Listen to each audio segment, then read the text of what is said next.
Hey everybody, it is Dave here. We are at a house in Ohio. Fairfield. In Fairfield, Ohio. And this was a beautiful curry home. You said no camera? Okay. No camera. So we have a beautiful curry home behind us, and it was very, very strong curry odors. And it smells so much better now. Like, how is it? Amazing. Yeah. Is it 100%? No curry. 100%. 100%. No curry. 100%. Let me give you a tour real quick. Let me show you what we did. We did a lot. I mean, we did a lot. So we had a setup of a double XL residential kit in every room. We put one in each secondary bedroom, one in the bathroom. We did not do any in here because there's carpet. We didn't want anything bubbling over and bleaching stuff out. And then we did several in the kitchen. You can see the new owner has gutted the kitchen. There was so much sticky curry. Let me give you just an example of it. Well, this fixture is just covered in oil. So if you have a curry house, get rid of those fixtures. That is next on her list. Of course, the kitchen is primary. And then she found just stuff that was discolored, so she just cut it out. But this is, I couldn't help myself cleaning this wall. Believe it or not, this is clean. It was so sticky. And here is what it kind of looked like. Now, I wasn't supposed to do the cleaning, which is great with me. I don't care for cleaning. But look at that. I couldn't help myself. I did the wall. This would be the worst wall. It has to be cleaned, right? And so you can see, and I didn't bring enough microfibers to do the whole thing, but you can see this is the oil-based odors. So cigarette and any tar-based, oil-based odors, and curry is one of those. It's the turmeric in the cooking oil, and man, I love to eat curry, but houses that have been cooked with curry in for many years or a year or a decade or whatever, this is kind of what happens. By the way, same thing with bacon. Don't fool yourself. This is what happens with bacon as well. So you can see, do you see the trim ring around the light? I just wiped it. So we left behind a whole lot of stuff that she can make wipes, that she can wipe all that off. They'll just cut it. But we just cut the grease.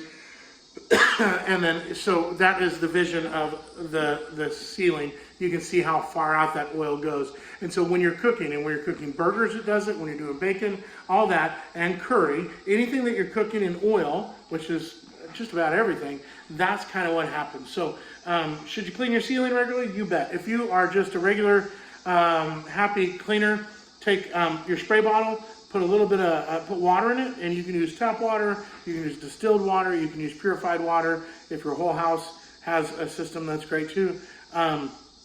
And then just put a couple drops of Dawn dish soap. Is a really good, good at cutting grease. So a couple drops of Dawn in there, and then every now and then, if you've got a slick ceiling, and you should have it, it shouldn't be flat. The matte paint absorbs really crazy. Just every now and then, if you enjoy an OCD-inspired cleaning rage, then just go do that. Otherwise, that's what's going to happen. But all this wood is super sticky from the curry. Let me go over here. This was fun. These air vents go down to the basement. There's 3 returns right in a row here. One here, one in the hallway, and then one in the master bedroom. And so this is where the bulk of the curry came through. You can see it pulled through to that living room. So it went over all that carpet and all that. So it went down in there. We have air shields. They're little packets that look like tea bags of chlorine dioxide. They emit just a very low level, and that'll kind of keep everything in check, keep all the allergens. And you can see it's a beautiful green area, so it'll keep those spores down. And then in here, we set up a kit there because the floor is great. So we had kits running there, kitchen, each secondary bedroom, the hall bath, and then finally in the laundry room. So that's how we ran the house. We ran it for 14 hours. I turned up the AC so it'd climb in temperature and stay in the mid 70s all night. And then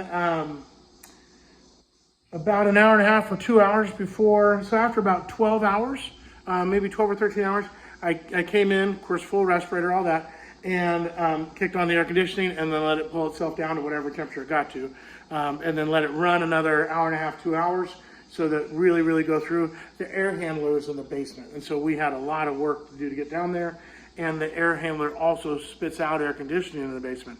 So it's not, it is a conditioned space, but it wasn't the space that we treated. And so, but we need to make sure that we got the air handler handled and all the ductwork. So if you have a curry house, love to help you out. We'd love to do it for you. We do travel to do odors for bigger jobs. This was kind of a one-off thing, but give us a call. There's an 800 number on our website. I know the Phoenix number better than any. It's 480-313-2774.